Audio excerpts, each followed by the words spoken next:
la première étape à réaliser, c'est de commencer, ou du moins c'est ce que je fais moi avec mes clients, c'est de commencer par travailler l'attitude corporelle. Alors je vais vous inviter tous à vous lever.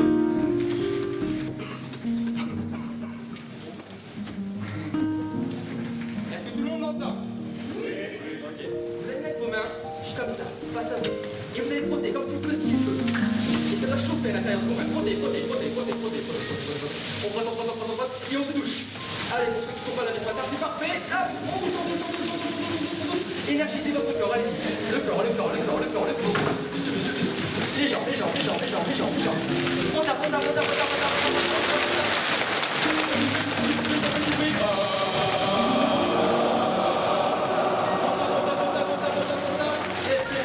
Le visage pour le nard. On fait du bruit, allez-y, n'ayez pas de problème. On secoue la viande. Vous allez voir votre voisin, vous faites un petit massage pour lui faire du bien. Comment est-ce que vous vous sentez là? Mieux? Vous vous sentez bien là, non?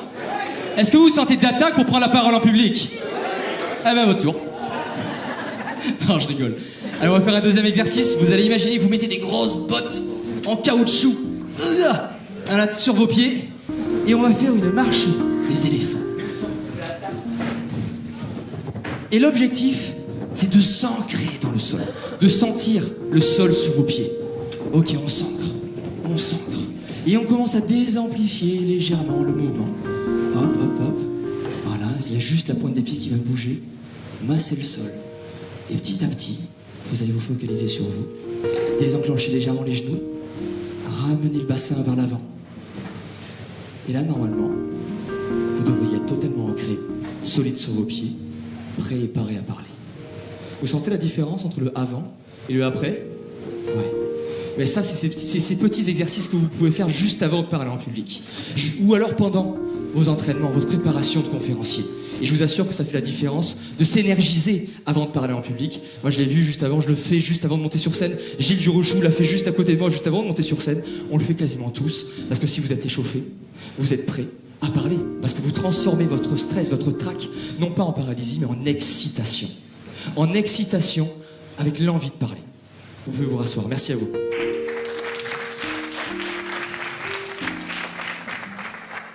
La deuxième étape, c'est la voix. Avoir une voix qui porte, qui permet de parler jusqu'au fond de la salle. C'est un signe de confiance. Et travailler sa voix, oser porter sa voix, c'est un synonyme de confiance pour votre public. Alors on va faire un petit exercice. Tout d'abord, vous allez mettre les mains sur votre ventre. Je vous invite à mettre les mains sur votre ventre. Et on va réapprendre à faire quelque chose que vous faites tous les jours, mais que j'imagine vous faites peut-être un petit peu mal. Et c'est normal, ne vous inquiétez pas. On va réapprendre à respirer. Vous allez inspirer par le nez et gonfler votre ventre comme un ballon à l'inspiration. Et vous allez expirer. Inspirez une deuxième fois en gonflant le ventre. Expirez. Une troisième fois. Inspirez. Et expirez. Là, je le sens, l'énergie de la salle, elle a légèrement baissé, elle s'est rééquilibrée. Et vous devriez sentir que là, vous devriez être centré, ancré, concentré, peut-être même apaisé. La respiration, c'est l'un des meilleurs anxiolytiques qui existent sur cette terre avant de parler en public. En tout cas, la respiration permet de réduire votre taux de cortisol, cette hormone qui suscite le stress chez vous. Donc pensez à bien respirer. Un petit exercice qui va vous permettre de travailler un organe qui s'appelle le diaphragme. Alors, pour ça, j'aimerais vous faire une petite démonstration. C'est un son, vous allez me dire ce que c'est, que tous les Marseillais connaissent. Moi, je viens du Sud, je viens de Marseille. C'est... Vous savez ce que c'est? Il y en a un en conférence, il m'a dit la Kalachnikov. Ouais, non. Je sais, ça vient de Marseille, mais quand même. Hein. La cigale. Et la cigale, on l'entend à des kilomètres. Tellement fort qu'il y a même des touristes cet été qui ont envoyé une lettre recommandée au maire de Marseille pour leur dire, monsieur le maire, là, nos vacances, elles sont gâchées par le bruit des cigales, il faudrait les exterminer. Et la cigale, elle a des choses incroyables à nous expliquer, à nous raconter. Alors je vais vous inviter à mettre vos deux doigts, ou du moins 4 doigts des deux mains, sous vos côtes. Il va y avoir un petit trou. Et vous allez faire la cigale.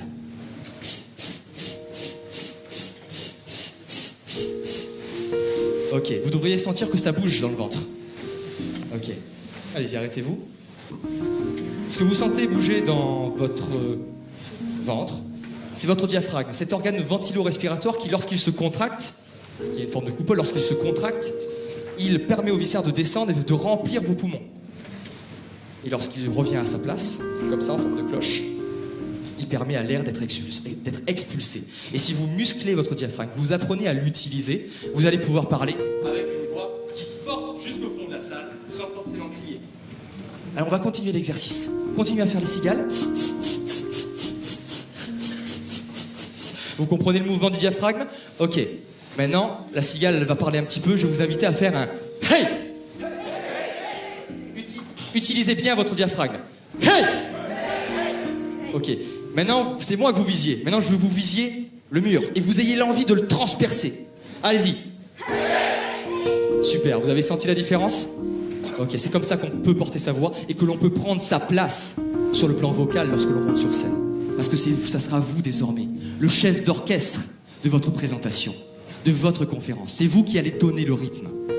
C'est vous qui allez décider de quand est-ce que vous allez parler ou non. Maîtriser le silence, c'est maîtriser, j'en suis convaincu, toutes les étapes d'une bonne prise de parole. Je me suis entraîné pendant 1 an à répéter ces exercices que j'ai pu vous donner, vous offrir, pour pouvoir gérer mon trac, gérer ma prise de parole en public.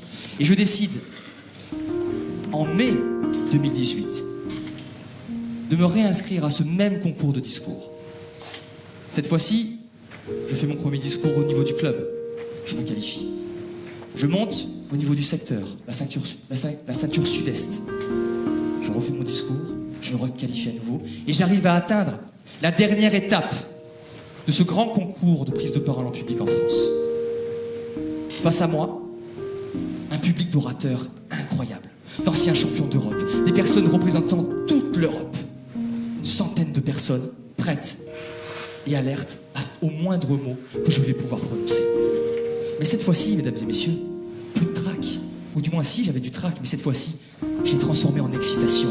Face à moi, les trophées en cristal scintillant, la légitimité qui se trouvait juste ici pour pouvoir devenir conférencier.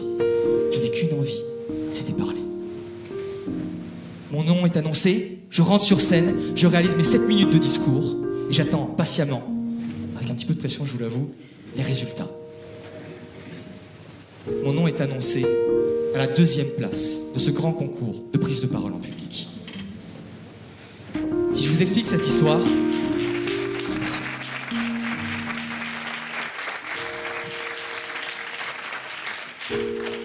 Si je vous explique cette histoire, c'est pour vous montrer que la prise de parole en public, ce n'est pas un don, c'est une compétence que vous pouvez absolument tous développer. Si je porte ce nœud papillon autour de mon cou aujourd'hui, c'est pour vous montrer, toujours me rappeler de vous montrer que cette métamorphose, mesdames et messieurs, elle est possible. Et elle est aussi possible pour vous. Que même si vous partez du plus bas niveau, que vous soyez une petite chenille ou comme moi un ver de terre, vous aussi, vous avez la capacité de tisser votre cocon, de vous entraîner à l'intérieur de lui et de vous métamorphoser en un magnifique papillon. Alors, si vous aussi, mesdames et messieurs, à votre tour, vous voulez développer cette compétence incroyable qui est la prise de parole en public, donner des conférences, inspirer, motiver, fédérer des gens autour de vous, alors je vous invite à pratiquer ces quelques conseils que j'ai pu vous donner durant ma conférence. La voix, le corps, et je vous assure qu'à votre tour, vous aussi, vous deviendrez de meilleurs speakers. Merci.